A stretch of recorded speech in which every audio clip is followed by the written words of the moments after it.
Saudara anggota DPRD Riau Marwan Yohanis menyebutkan perkebunan sawit dan pembangunan secara masif di daerah resapan air punya andil yang menyebabkan bencana banjir yang telah terjadi di beberapa kabupaten kota di Provinsi Riau.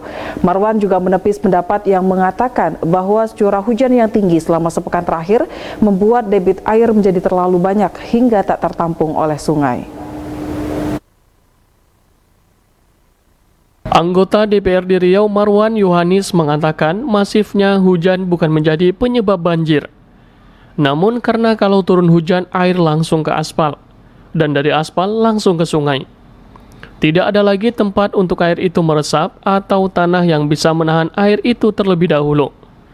Bahkan drainase di perkotaan tidak dirancang saling terhubung sehingga air terjebak. Itulah yang membuat banjir. Banyaknya perkebunan sawit juga dinilai Marwan punya andil terhadap banjir. Sebab dengan jutaan hektar perkebunan sawit yang ada di Riau, sebagian besar dibangun di atas rawa dan daerah resapan air lainnya serta tak dibentuk embung sebagai gantinya. Diketahui embung adalah sebuah waduk buatan yang biasanya dibuat untuk menyimpan air hujan atau air sungai. Dengan tidak ada embung, tidak ada lagi resapan yang bisa menampung air tersebut. Jika di desa tempat resapan jadi kebun, kalau di kota resapan jadi perumahan. Mantan Ketua DPRD Kabupaten Kuansing itu meminta pemerintah Provinsi Riau dan pemerintah kabupaten kota untuk segera mencari solusi jangka panjang. Setiap tahun terjadi, khususnya di Riau, dengan curah hujan yang tinggi dimulai sejak biasanya mulai September, Oktober itu sudah mulai curah hujan tinggi. Dan berdampak kepada meluapnya sungai akibat dari tidak tertampungnya curah hujan tersebut. Kenapa tidak tertampung? Tentu pertama, ya di hutan tidak lagi banyak pohon-pohon yang menjadi resapan. Kalau kita lihat sekarang hutan kita itu kan hanya beberapa jenis kayu aja lagi. Ada sawit, ada karet, ada akasia, dan sedikit tumbuhan lain. Sehingga begitu hujan turun, tidak meresap ke tanah, tapi justru langsung ngalir ke parit masuk ke sungai.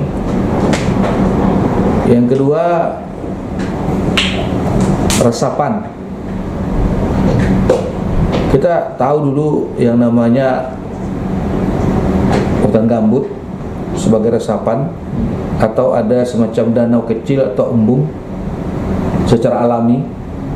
Tapi kan semua itu sekarang tanami sawit, sudah menjadi perkebunan, sehingga nggak ada lagi air itu yang begitu turun ke parit, ke sungai.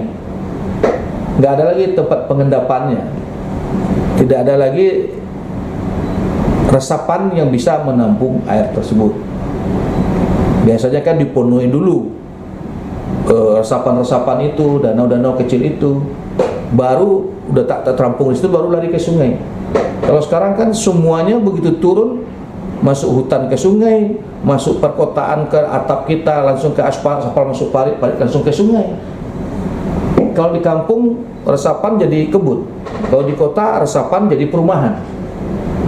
Jadi ini tentu akan terjadi banjir. Dan akibat banjir pada tahun ini, ya kita menghimbau terutama pemerintah tingkat kabupaten segera berkoordinasi dengan provinsi. Koordinasi tentu harus berkoordinasi dengan tingkat pusat agar penanganannya betul-betul dapat membantu masyarakat. Penanganannya itu tentu ada beberapa hal pula, jangka pendek. Apa yang dibutuhkan masyarakat dalam kondisi seperti itu? Kalau memang dibutuhkan ada pangan, ada selimut, dan lain sebagainya, ini yang harus kita. Yang kedua, tempat penampungan. Kapan perlu kita buat dapur umum, sehingga masyarakat itu tidak secara masing-masing mencari tempat ininya. Sudah ada kan dapur umum yang bisa kita buat.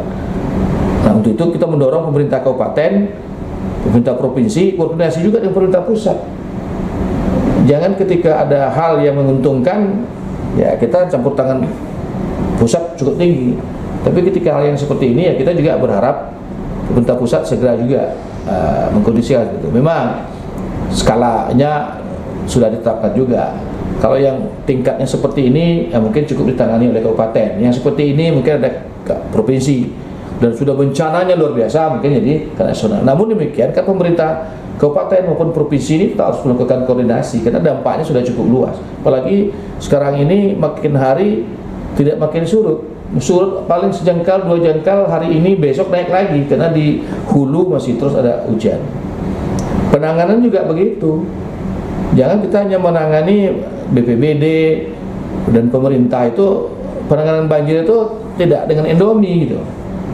Marwan Yohanis menambahkan penanganan banjir tidak dengan instan, namun butuh solusi jangka panjang. Agar tahun-tahun berikutnya ketika hujan ada penampungan air. Fresti dan Danata melaporkan.